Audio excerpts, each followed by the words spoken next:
Great. Okay. Alrighty. Okay, I think I've got everything live. So let me know if you're in any of these channels. Let me know if you can see or hear me. If you're in LinkedIn, if you're on YouTube, if you're on the. Okay, cool. So we're good on Discord. Discord's working. That's good. Got one thing valid. And then we've got LinkedIn and YouTube. If we could just get a ping there from anyone that's watching, let me know if we're doing all right. And I see this thing is set to top chat, not live chat. Interesting. Okay, cool. Got somebody saying we're good on YouTube. Thanks, Jonathan. Just gotta check LinkedIn, see if there's anything there. And I think other than that, we should be good to go. So I don't think there's a ton of people here yet, but thanks for those that are across the different streaming platforms. This does go across YouTube, LinkedIn, and Discord. I'm debating adding Twitch. If you have strong opinions about that, let me know. The intention of this is to help people become better game producers and leaders in games, to help us as we help our teams. And so I'll be taking all kinds of questions related to that, be they process, product questions. Happy to talk about state of the industry. I've actually had a lot of questions come in about breaking into games, but a lot of like core game production skills, leadership, influence, how do I deal with a situation, type of things. And so love answering those questions. The intention of this is to help us solve the right problems. I think a lot of people out there are solving the wrong problems and they kind of know it, but that's what they are being told to do sometimes, or that's what they're seeing everybody do, and they're often a little bit confused. And I had some people in my career who helped me realize I wasn't crazy, that I was actually focusing on the wrong problems, as were many of the people around me, and helped me understand what the right problems were. So if you have questions, I would love game does not equal fun, force fun. That's it, Professor of Logic, right there, big win. So if you have a question about anything game production related, please let me know in any of the chats. My wonderful staff, my chief of staff, Jenna, is going to be collecting those questions and popping them towards me. And at the beginning, when we don't have questions in yet, I often do a little bit of a riff. I was thinking about what I was going to talk about today, and my riff today is actually on a hot topic, so I'm cheating a little bit, but it's about AI. I've been messing around with AI on the development side. I technically have an engineering degree from deep back in my past. I never really used it. And I'm working on a small game in Unity. It's been really, I don't know, it's just helpful educational to kind of get back to touching the engine, touching the code, and actually more accurately to have the AI doing that for me. But what's fascinating is even as I'm going through that, I started off and I just tried to ask the AI to do something that seemed to me not too complicated within the context of the game. And it overwhelmingly failed. And this was a Claude 4 Sonnet. So it wasn't like I was using a very old AI model, LLM model. This was something pretty modern, and it failed over and over and over again. And most of the time, my brother, who's actually he's an engineering manager, he said using AI is a little bit like gambling, where you keep like pulling the lever and you keep hoping that this time it'll work. And it has a little bit of that sort of reward style to it, where it's like, oh, it got it right, excellent. So what I did around that, realizing that I don't really know enough about the code, and I could go watch a bunch of tutorials and try to plus up my code. I know a little bit. I remember the general shape of, I know how to like an if else and a for loop and like these sorts of things, and how functions broadly function.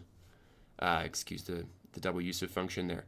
But outside of that, like when it actually comes to, okay, how do you architect something together, I'm still often just thinking, wait, why is that line there? What does this mean? And I'm getting a little bit better at parsing through it. And some of that's because I've switched talk when I talk to the AI now. I don't let it do anything. I just tell it to tell me how it might do this thing. And it'll give me a set of steps, and I get to look through the steps and I get to see, okay, does this seem to make sense? And again, even as a non engineer, I often spot it doing something that's not right. A simple example of this, there was a function that was supposed to disable a weapon system when a particular item was activated in the game we were making. And it had put that inside the visual update section of the code, which made some logical sense if you're not a human. But if you're a human, it's like, wait a minute, I don't think that should be in there. That's not the right place for that. Even though that is technically a place where you could do that. It would make it very difficult to find that later and to understand, like, and someone was reading that function, they'd be like, why did you shove in this part of the visual? So anyway, I was rolling along with that, and I was like, wait a minute, that's in the wrong spot. And the funny thing is, the AI always is like, oh, right, you're right. And I don't know if I'm right, actually. Maybe it has a really good reason for doing that. But the thing is, it doesn't have reasons. It doesn't reason. It doesn't think like that.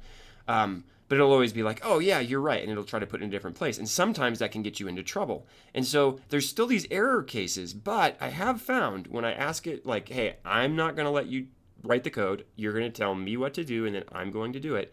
I can actually go in and pretty effectively apply AI for somebody who really doesn't know that much about code. And I think it has also reinforced this idea that I've had, which is games are very, very complicated. And they're very, very complicated very quickly. While there are some very simple games you can make with AI and you can be really impressed by them, like, ooh, wow, look at that. I built, I don't know, Pong, and it took like no time at all or whatever.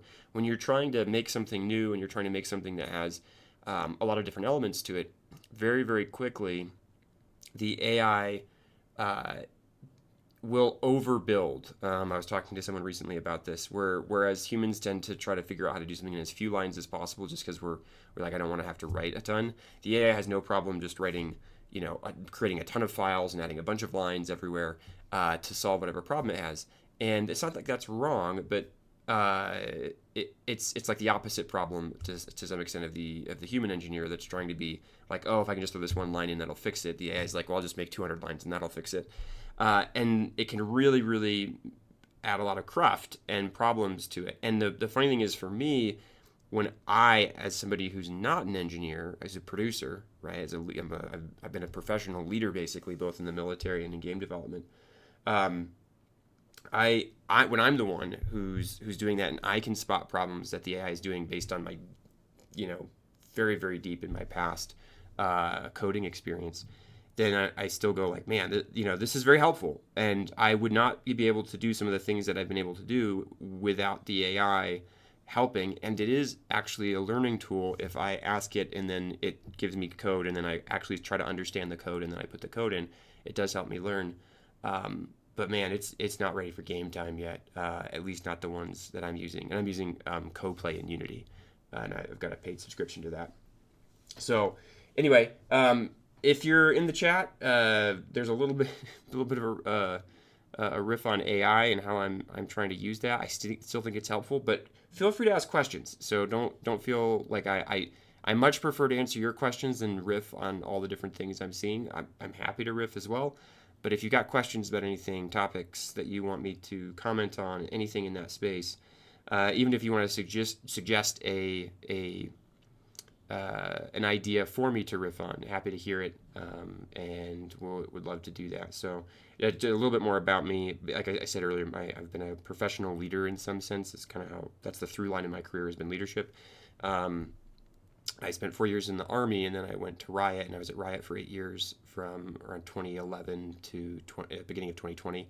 And since then, I've been doing consulting and training in the game space, in the games industry, and actually a little bit outside of games industry too, trying to help people with all kinds of topics, from being a better producer to how to actually apply Agile in a way that works, to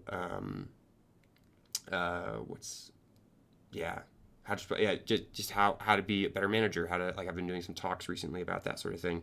Lost my train of thought there, but anyway, so that's what I do now. I help organizations, I help leaders in organizations. Professor of logic. What language did you learn in your engineering past way back? Oh boy. So there were a couple.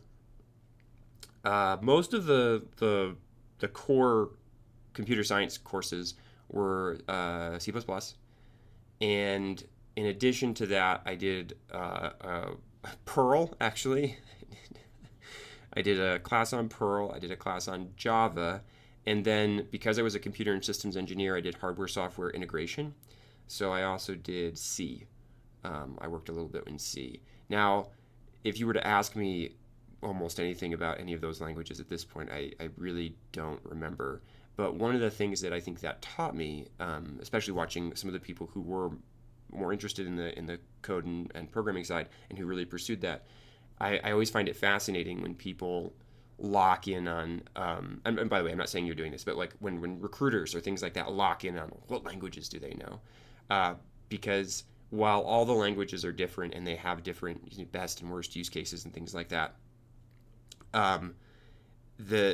a good engineer can move between these, just like a good engineer or a good developer can move between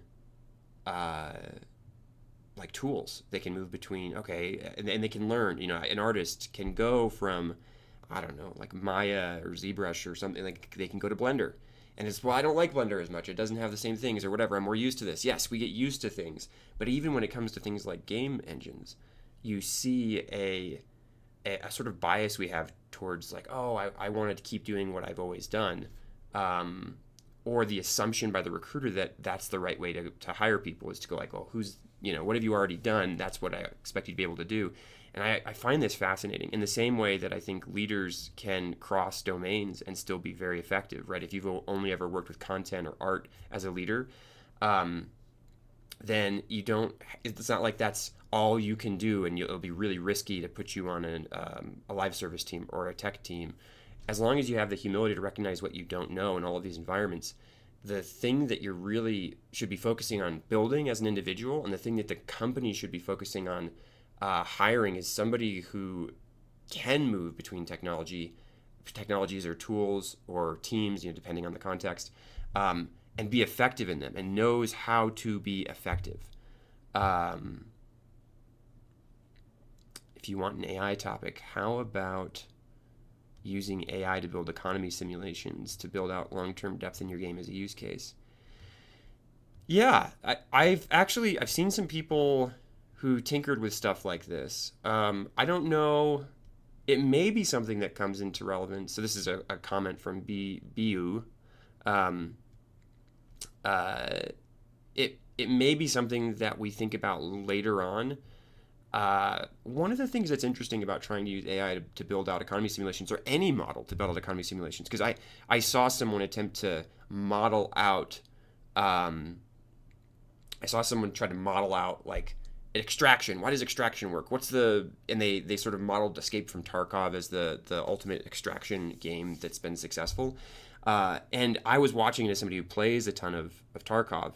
And it wasn't like they did like a bad job necessarily. It just felt very disconnected. And I think that's always the worry when I see people trying to use AI to build economy simulations, or use AI to build. Because then they were actually building an economy simulation about like, what is it that, how does somebody's money and gear relate as they like go through raid after raid after raid. And there was a lot that sometimes this is very helpful. If you read the book, I think it's Noise by Daniel Kahneman. He talks a bit about this. Sometimes there's a real advantage of having a model, because humans, even ones experienced in the space, will tend to underperform very simple models when it comes to actually predicting outcomes. When I saw some of those models, though, one of the issues that always comes up with a model is it's the map, not the territory. And so it's imprecise. And you assume some things as every time you build a model. Now, I think it was the statistician George Box who said all models are wrong, some are useful, and that's a really, really great way to think about it. A model by definition is not correct because it's modeling something, it's not the thing. Like the only, yeah, I think somebody else, I can't remember who said this, but the only way to perfectly model the universe would be to have another universe, another identical universe. That would be the only way you could fully model the entire universe. Exactly. And so you're always working with some assumptions and some simplifications. And that actually has a lot of power because sometimes those simplifications are things that human beings don't intuitively grasp, and they can be very valuable. Again, Daniel Kahneman in Noise talks about this, and it's a really great book, actually. But I think if you're going to do something like use AI to build economy simulations, just be very careful about making assumptions with what that tells you. Because again, I've seen some of those models pop out and they're like, this is what's going to happen. And as somebody who plays the game, I go like, that's wrong. I can tell it's wrong because me and all the people that play the game don't have what you're expecting to have happen. And so you might say like, well, maybe on average that is what happens. And it's like, yeah, there's a lot of different things that you assumed that I think are not true because you simplified, because you made it a model and you took your best guess. So anyway, it could be a helpful data point. I could see it actually in the game we're doing when we start getting to the point where we're trying to balance some of the resources in the game. What would be the right costs for various things, and how much of a given resource do you need? Like maybe when you run out of this resource, you're done. How much of that resource makes sense at the beginning, and how much can you carry, and how much does it go down, and how much can you store, and these sorts of things. Maybe AI would do some would be able to take some data and make some guesses around that, help us inform some things. Just be careful about taking it too literally. Okay, next question. From YouTube. From consulting outside of games, are there any takeaways, best practices that you think could be better applied to game dev? Yes.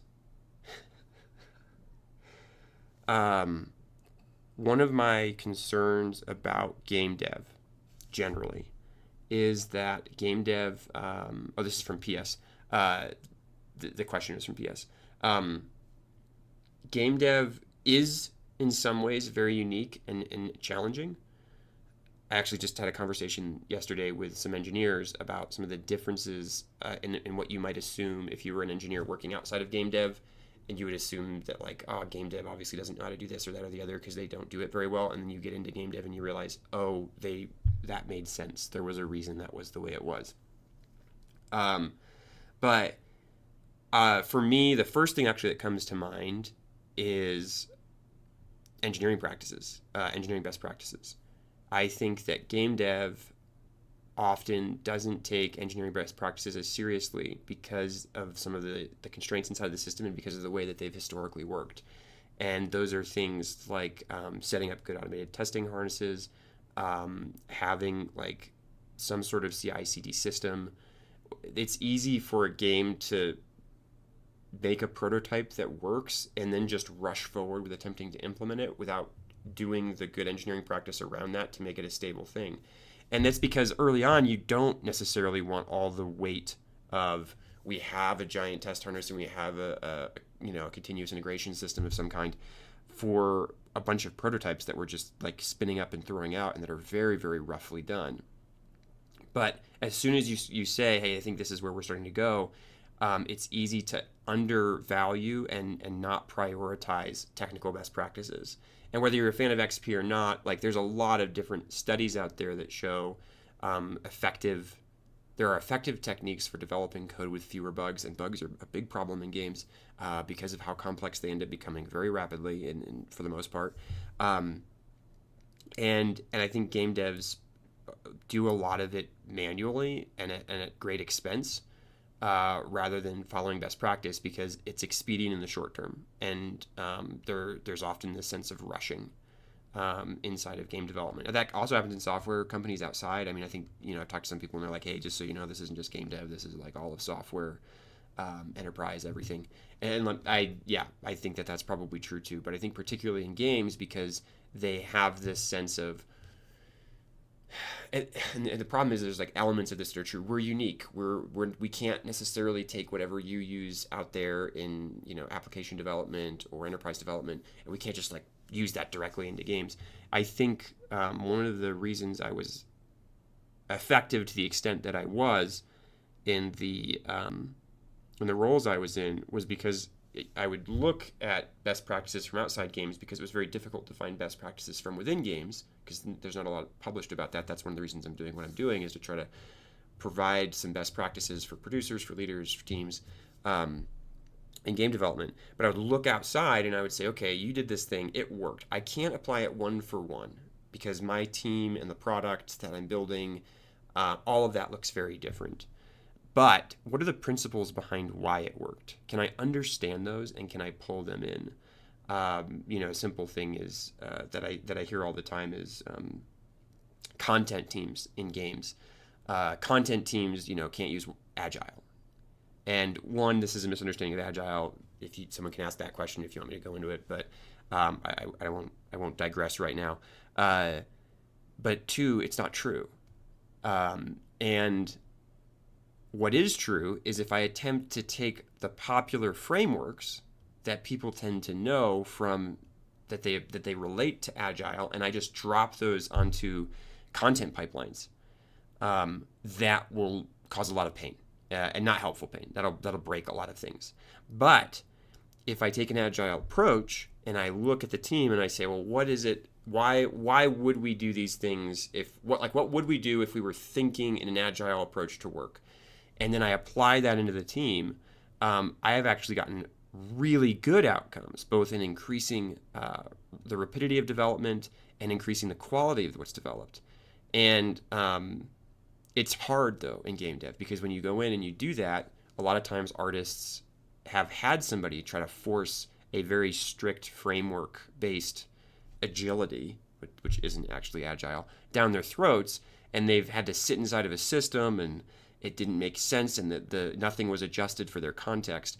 And so as a result, they become very cynical about those sorts of efforts.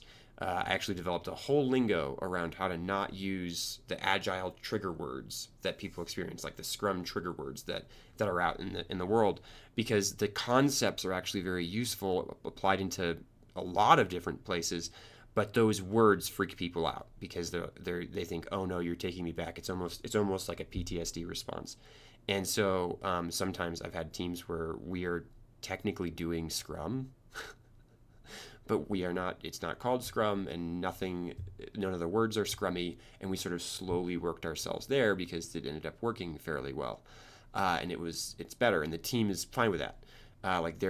They recognize too that this is better than how they were working in the past. So anyway, I think there are takeaways, best practices that could be a lot better applied into game dev on the engineering side, on a lot of them on the technical side. I'm not an expert in those spaces, but I definitely have seen that be a big win, and I definitely see a lot of studios that just they're not thinking about that right. They're still, doing the wrong branching strategies, and then similarly around process. And another one would be a lot of people that might be interested in my content are producers or leaders.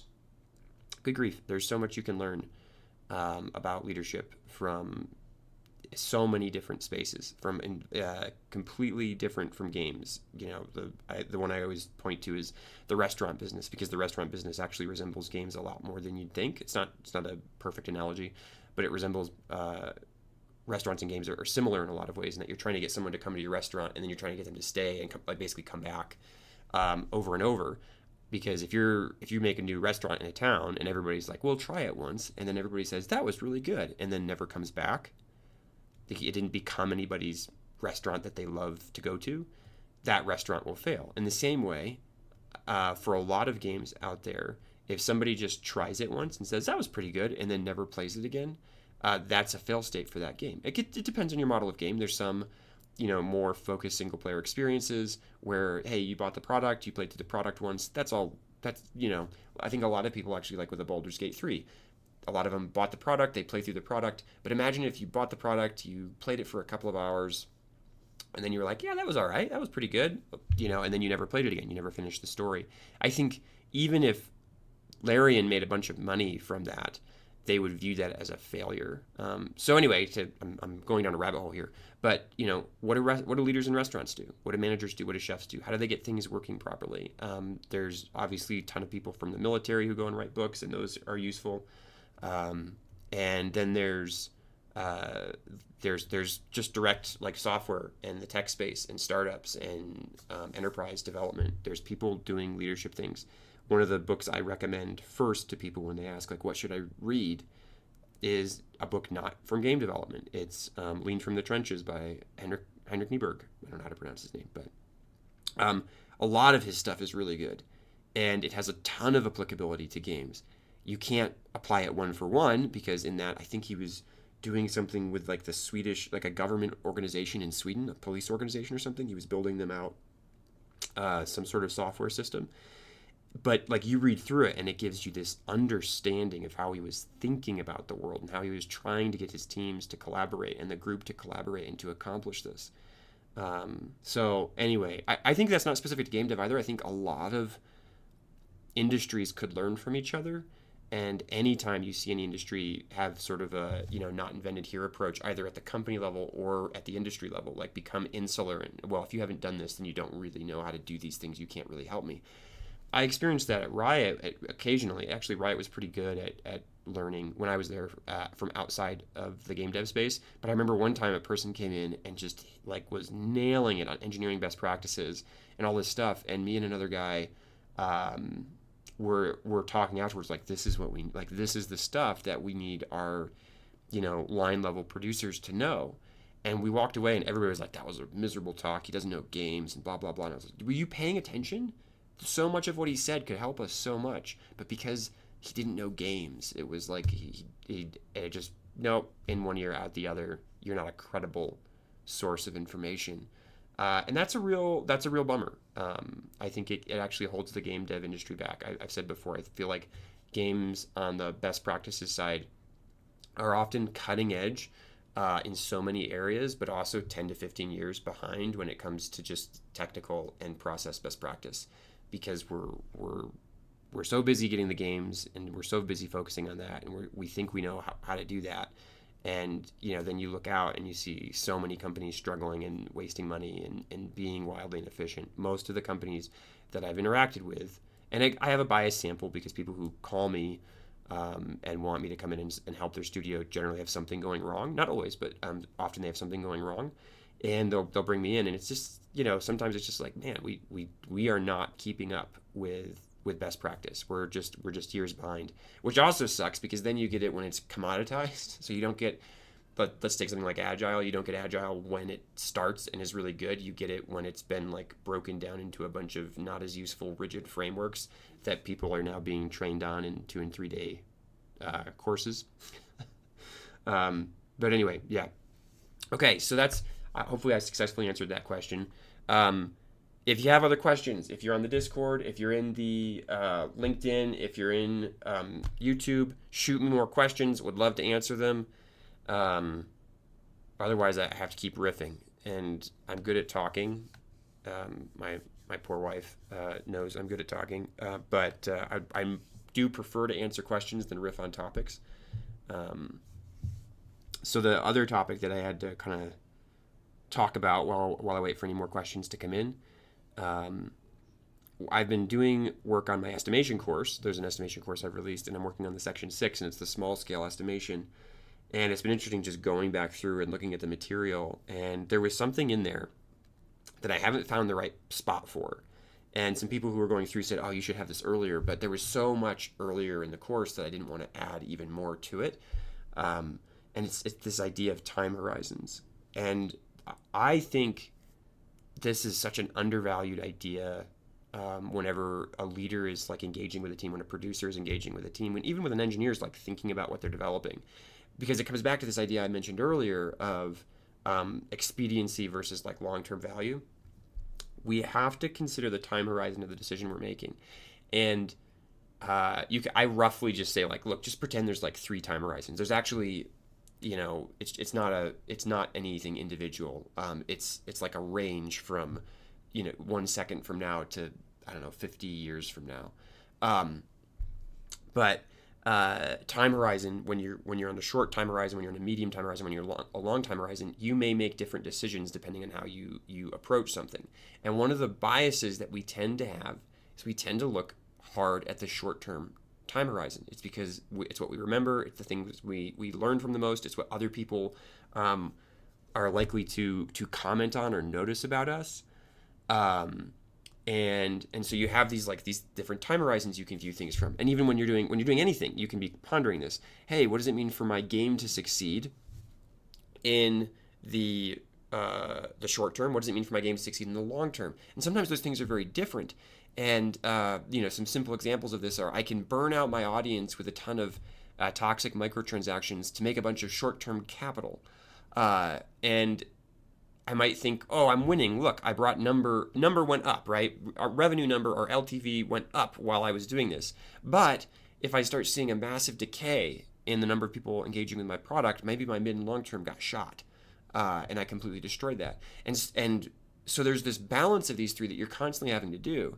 One of the things I appreciated actually about working on League of Legends while I was there from like 2011 to 2020, there was often this focus on the long term. Like, what does it mean to maintain the player base, to build trust with them? And those are all long-term things so that they continue to come back. And that means, hey, I'm not as interested in making more money in the next quarter. I had somebody say like, well, if you're a company, you have a requirement to make money for your shareholders.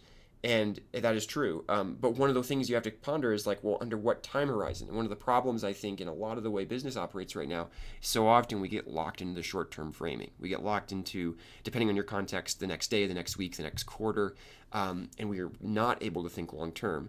And so this impacts estimation. What type of estimation should I do, and how at what span of time am I expecting it to be useful to me? Because sometimes I just want a short-term estimation to solve something for next week, and sometimes I'm trying to do a long-term estimation, and the way I would approach those things is different. So anyway, time horizons, something to think about. I'm going to still see how I can smuggle it into the course as I continue to develop the section 6. Like sections 1 through 5 are already out, but section 6 is the small-scale estimation, and then after that will be the large-scale estimation. Those things are still coming, so I'll find a way to get it in there. Question from Daniel Lizarraga. Have you read the book Surrounded by Idiots? If so, what do you think of it? I have not. I don't want to make assumptions about the book.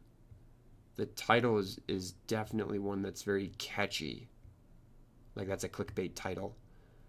Let me actually just, I'm curious now. I'm curious if I just look up.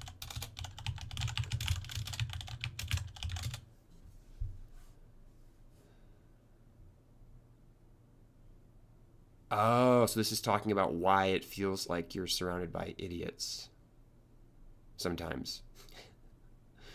Let me see. Personality types, how they influence communication.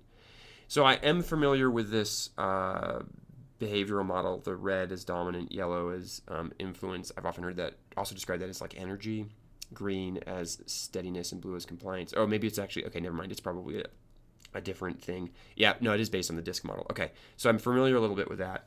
Yeah, I have engaged with some of the DISC material. I've engaged with those sort of 4 color models before. One thing that was fascinating, I was in a discipline actually, and we all at one point did one of these tests, and it turned out we had nobody who was yellow, and we realized like, oh, that's actually a big problem based on what we're doing, that we hire only people that were, I think we were mostly like red, and a lot of green and blue, and there was like one person in the whole discipline that was yellow. And anyway, so those things can be helpful. One of the things that I think personality tests tend to do so the personality tests, there are very few that end up being predictive of anything. As far as I know, the big 5, like the ocean, what is it? Openness to experience, conscientiousness, extroversion, agreeableness, and neuroticism.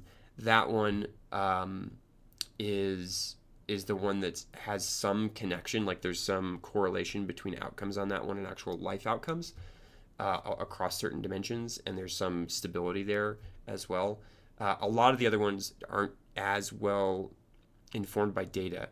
That said, I have found many of them, like even going way back to my college days when I did a course on the MBTI, I have found many of those to be helpful in revealing how differently other people think about the world. One of the mistakes we make, I think, as humans and as leaders and as anybody, like if you're a producer out there, you might have made this mistake.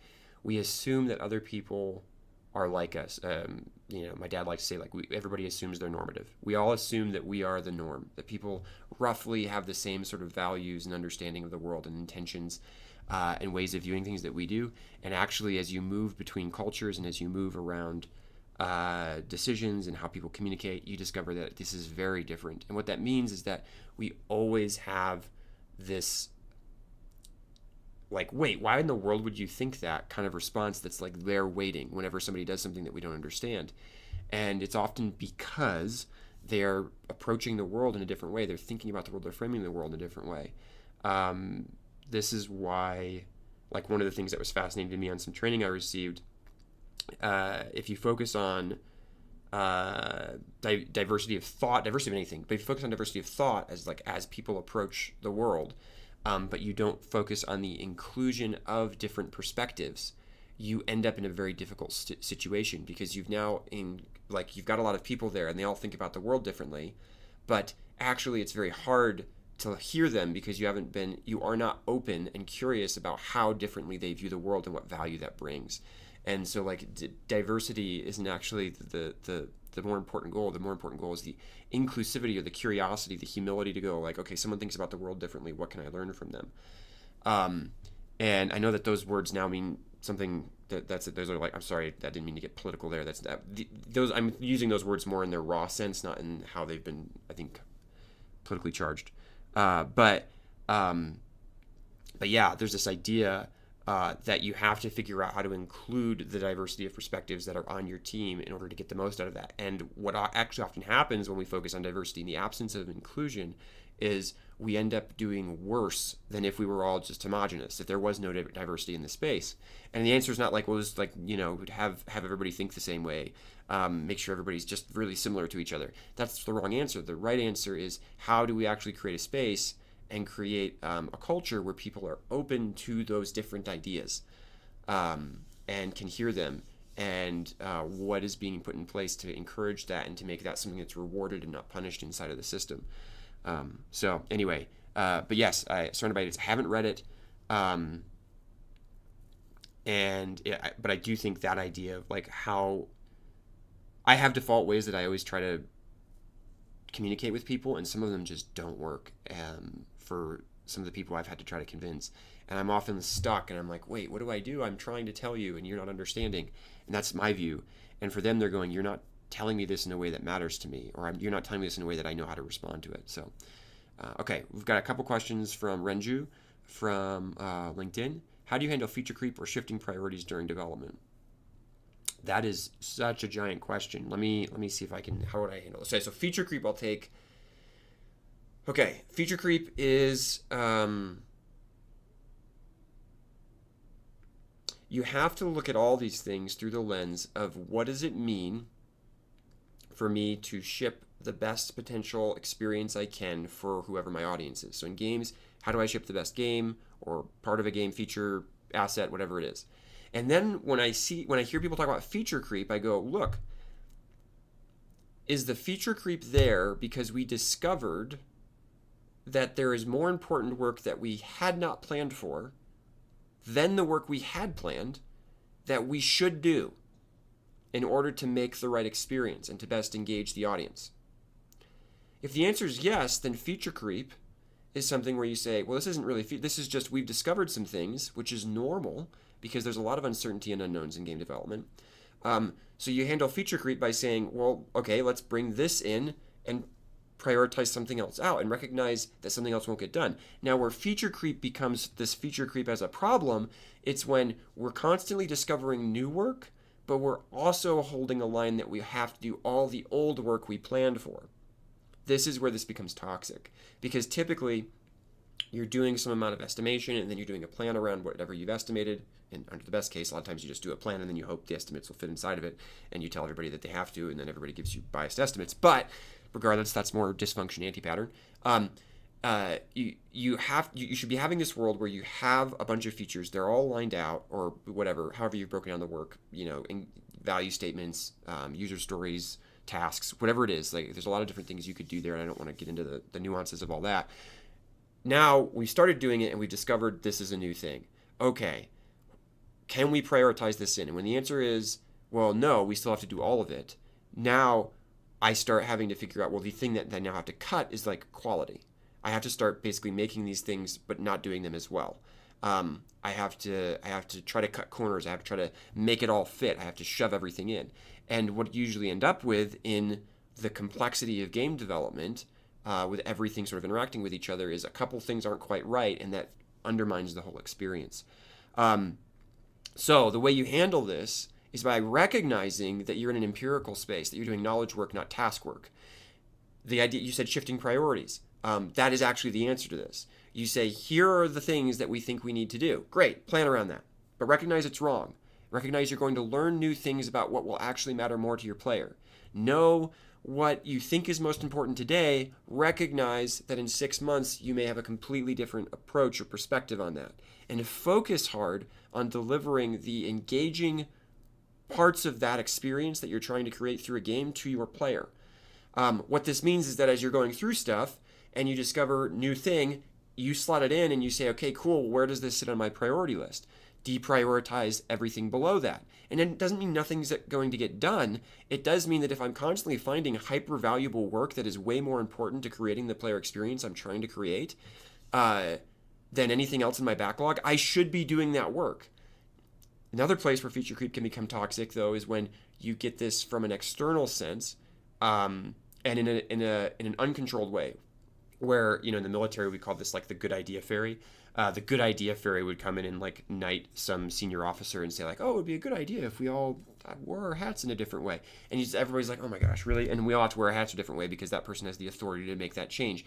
Or like, you just end up wasting a bunch of time, but because that person had the authority and had the good idea, like, oh, this seems like a good idea, and there wasn't really an understanding of what that means in the ground level. You can have that happen in teams as well, where the stakeholders who define what the priorities are to a lesser or greater extent, they're actually just constantly saying like, oh, wouldn't it be cool if, and then they throw this thing in, and now there's an expectation that that thing gets done, and we're not actually analyzing it through a player engagement, like what provides value lens. It's just a good idea from a leader, or they think it's a good idea. And by the way, some of them are good ideas, but the problem with them is that they're not ingested into the team well. They're forced in, and so we might be doing less valuable work to make the stakeholder happy rather than creating the experience we're trying to create. And now also that can become toxic because there's still this expectation that we're going to create the whole experience we had. So how do you handle this? You understand you're in an empirical system. You understand that the unknowns are present, that you're going to discover things. You're going to do some things, and you're going to have to do them again because they don't solve the problem they were supposed to solve, or they don't unlock that thing for the player that you were trying to unlock.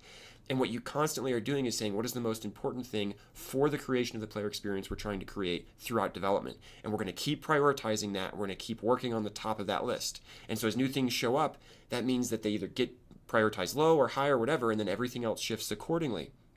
And there's a continual reevaluation of this that's going on.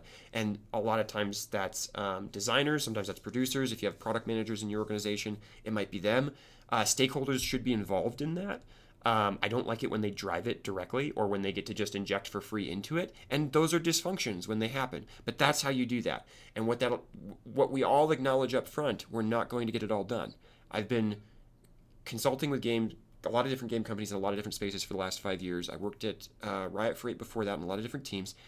One thing that I could say is true is you never get everything done on the exact date you wanted to. You always had to cut something. You always had to do something not as good as you wanted to. And what I much prefer is that the most important, most valuable, most essential parts of the experience you're trying to create get done first. So that's how do you handle feature creep and shifting priorities during development. Shifting priorities is not bad. It's only bad when it's done in a dysfunctional way. Similarly, adding additional features coming in is not bad, but it does become bad when you do that in a way that's not actually prioritizing delivering the most engaging experience for players that you can. So those dysfunctions are very common, unfortunately, but that's how you try to handle this. And there's a lot of framing that goes on, and that's not something you can just jump to. So if you're in a place where you're experiencing those challenges, you can't just go to all your stakeholders and say, hey, you can no longer, like, you're going to get yourself, in trouble. Okay. So next question. What's your approach to setting and maintaining realistic timelines? If I first show up to a team and we start building something, I'm going to build a timeline, and I'm going to know it's wrong. I'm going to communicate that out as best I can. If I don't feel like I can successfully communicate out how wrong the timeline could be at the beginning, if I worry that someone's going to see that okay, we did some light estimation with a new team and it said that this is going to take 6 months, and I worry that someone's going to go, tell marketing that this is going to be done in 6 months and we should start planning the release party and how players are going to be excited by this or whatever, I will not release it. I'll say I'm working on a timeline. What I want to do is have a plan that I know is probably wrong, but that is granular enough, not very granular, but granular enough that over the course of a couple of weeks, I can tell if we're approximately on the timeline, if we're way ahead of the timeline, never had that happen, or way behind the timeline, had that happen a lot. That gives me a rough picture, and I also now have historical data that I'm gathering from the team about whether it's throughput, whether it's a velocity of some kind, whatever, like ideal time. You can use a bunch of different techniques for this to generate some way of, okay, we can start seeing how much stuff we're getting done, and we can make, after a few weeks even, you can make better guesses about how much we think the total will be that we have to get done. This can help you now make a timeline that is a little bit more data informed than usually your first estimation timeline. Teams that are stable or understand good estimation practices will have a better time with a lot of this because they have some historical data and they've worked with each other before. And if they've spent time getting better at estimation, they can actually upfront do a better job of creating something reasonable because they have that historical data and that history with each other. They understand how to collaborate with each other well. So like well-established teams are a little bit more trustworthy here, but even they tend to be pretty optimistic in their early estimates. And this also comes into that idea of like, you asked how do you approach setting and maintaining realistic timelines. There's a couple ways to view a timeline as realistic or not. There's one is to say, do we think all the work will fit into this? And there's another way to view a realistic timeline to say, hey, at this point we run out of all the money and we have to stop. Like because we all need to go find other jobs. Both of those are realistic timelines, and sometimes they don't line up. And that's what you want to reveal as rapidly as possible, because it doesn't matter if you do the best job estimating in the world and you say, got it, you want this great thing, it's going to take 3 years. And someone comes back and says, we have 18 months of runway. Now you can say like, well, you can't constrain me because we just did all this work and like that's what it's going to take. It's like, yeah, but also we are going to run out of money in 18 months. And that's non-negotiable potentially inside of that case. You could say, oh, well, you need to go and raise more money. You need to go solve that problem. And it's like, yeah, but I can't guarantee that's going to happen. Is there anything else we can do? And this is where the idea of like things like cutting scope, this comes almost into the first question of feature creep or shifting priorities. What should be more common than it is if we tend to feature creep up. We should also be constantly cutting out things that we realize aren't as important as we thought they were when we started.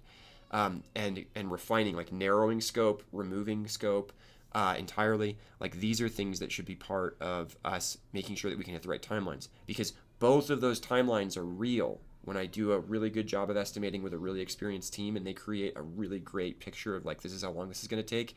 And when the business comes back and says, you have half the time.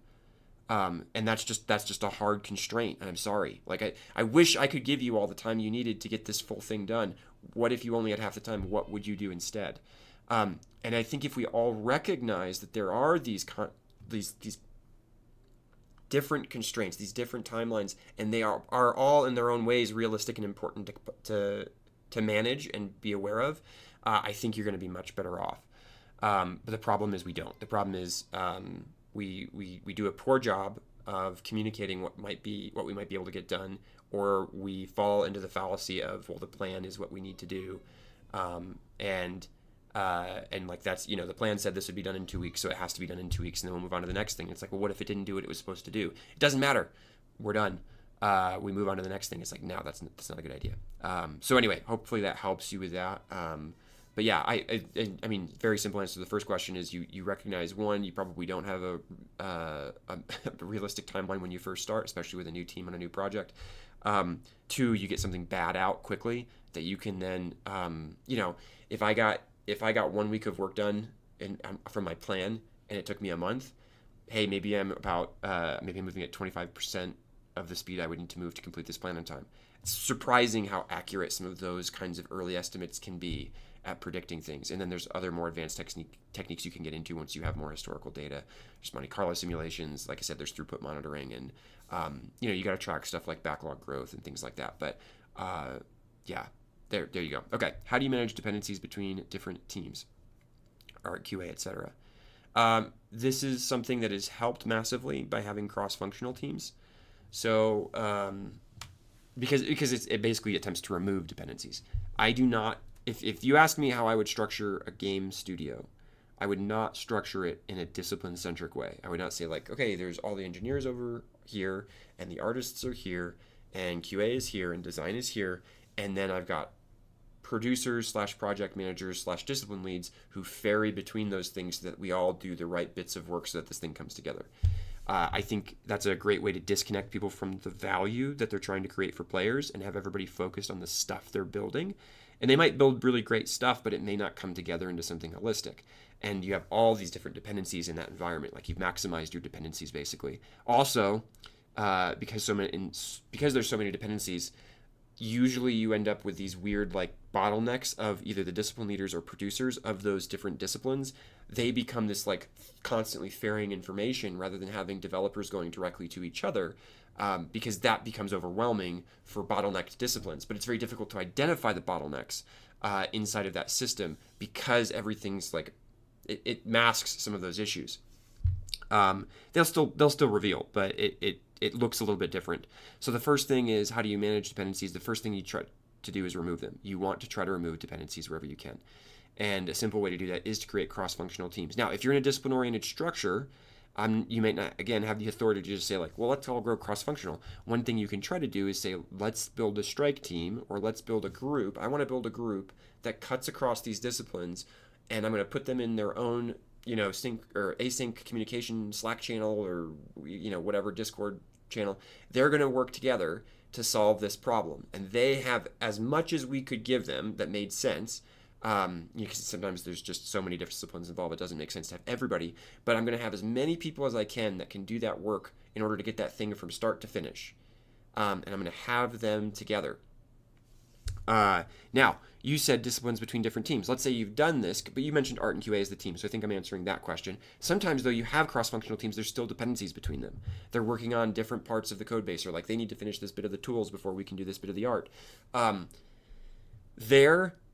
The more that team is stable and working together and can predictably tell someone when things are going to be done, and that starts having actually some consistency of like it becoming true, the better we'll be able to manage the dependencies. Because now, let's say I need to build a tool before the artists can do something that they need to do in order for what they're trying to achieve in the game.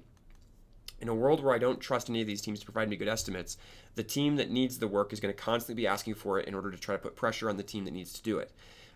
If we trust each other, what ends up happening instead is the team that's going to do the work just basically says, hey, this is where this is in the stack. We expect it to be done in 4 weeks. At that point, you should have what you need. And if I actually trust that, and if I know that that's likely to come true, which again, in most cases, that's not where we're at, then I can go, okay, cool. I'll do other work until that comes in. And then we go, oh shoot, we're going to be a week late, and we okay, cool, that's fine. We can filter that in. The problem is when it's, hey, I've got a dependency on you and I really don't know when you're going to get it done. And now everybody's constantly trying to make sure that their thing gets pressured to get done, and you end up, it makes prioritization much more difficult, and sometimes it just deprioritizes the entire organization as everybody tries to respond to the loudest voice, kind of a squeaky wheel syndrome type of thing, instead of actually saying like, what's the most valuable thing I could do? And that disrupts work in a ton of different ways. A question I should have answered or said earlier about like handling sort of disruptions and shifting priorities. Sometimes you do need to put blocks around the team, and this was actually something that the concept of sprints was originally intended to do. I don't feel like it did it very well, where people abuse the practice. But you were supposed to set an iteration and say like, hey, look, we're gonna figure out what the best work to do is, and then for some amount of time, the team is going to work on that work, and we're not going to mess with them while they're doing it. We're going to let them get that work done, unless if there's an absolute emergency, at which point we abort the sprint. But the reality was that before that, everybody was just constantly being injected, and you ended up with a whip problem. And it's another thing like Kanban applied to software development can be very helpful there as well. So anyway, how do you manage dependencies between teams? You try to remove them. Cross-functional teams are one way to do that. Otherwise, you try to create predictability in the space for those teams to operate, and that way we have a better understanding, and that implies good estimation practices and good communication and actually tracking that over time and helping teams become better at it. But really, the right way to manage dependencies as best you can is to minimize them by having people working directly with each other. A simple example of this, I had a team.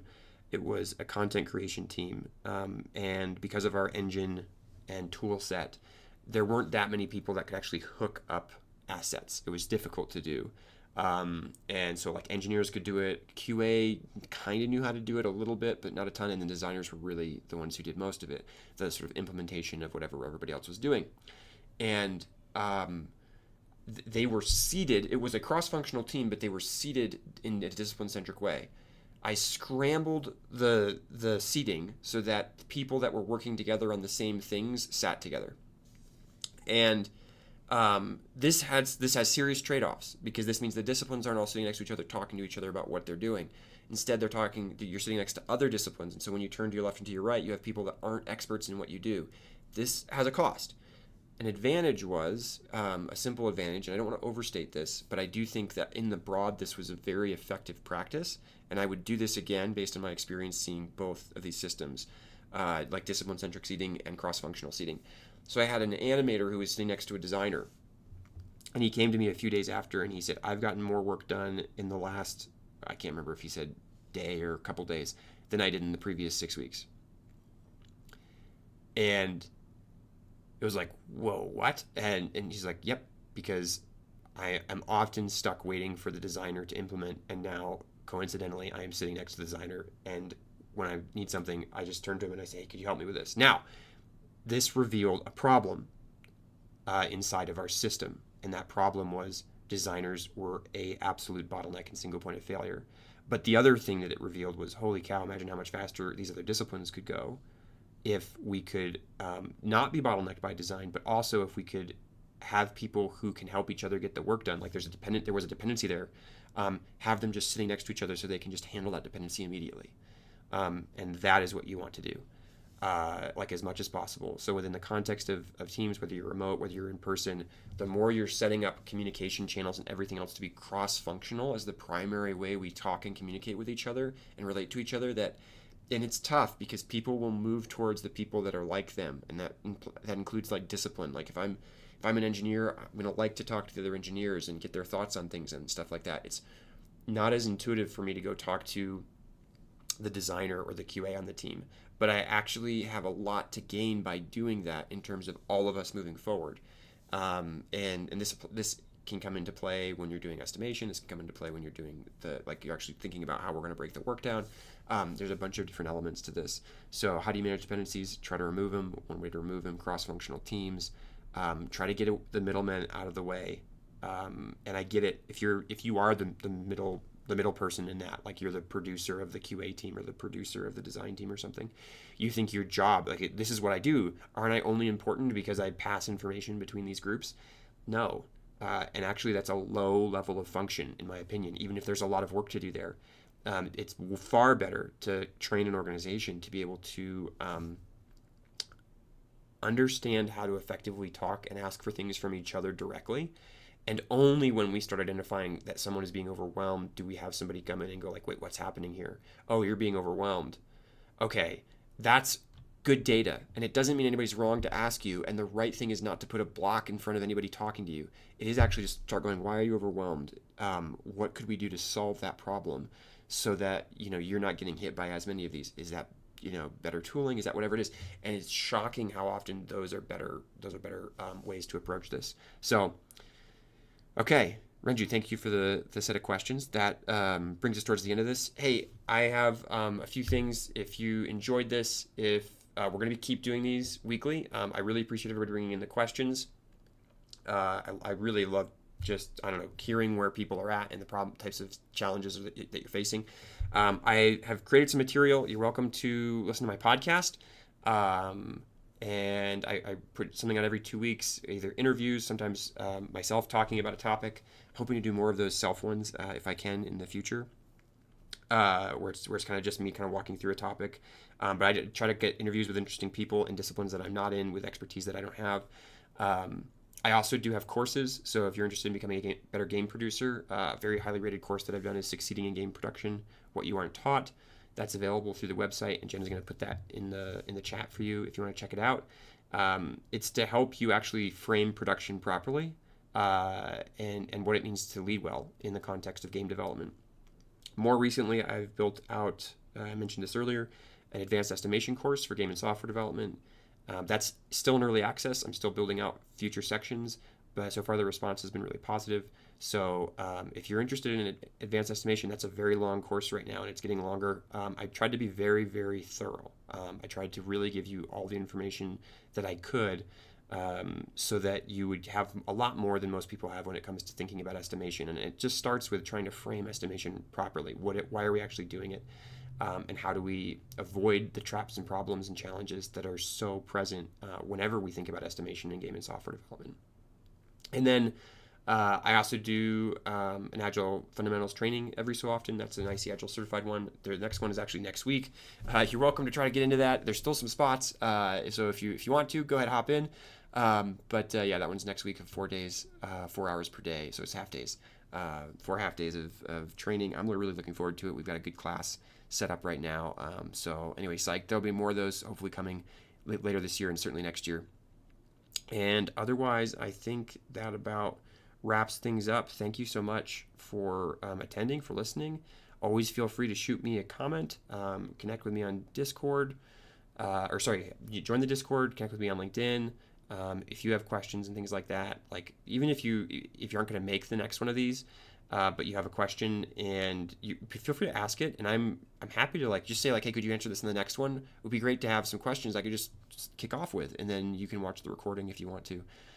So thanks a ton. I appreciate your time. I hope this has been valuable and helpful in framing how you think about leadership and production.